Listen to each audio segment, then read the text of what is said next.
সম্প্রতিকালে আমরা দেখেছি দেশি পণ্য ব্যবহারের একটা আন্দোলন চলছে, বিদেশি পণ্য বর্জন করে দেশি পণ্য নাও, দেশি পণ্য কিনে হওয়ার জন্য।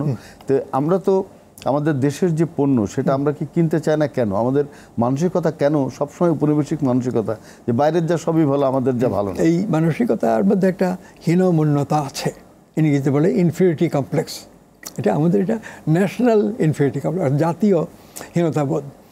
এটা কল্যাণকর না। এখানে যুক্তি বুদ্ধি বিবেক অবলম্বন করে চিন্তায় অগ্রসর হওয়া উচিত।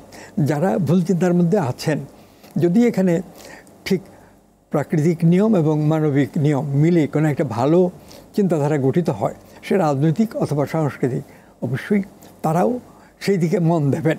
আর যারা এগুলোর সম্পূর্ণ বিরোধিতা করে আধুনিকতার এতে, তারা তো তাদের মন সেইভাবে পরিবর্তন করতে পারবেন না বলেই মনে হয়।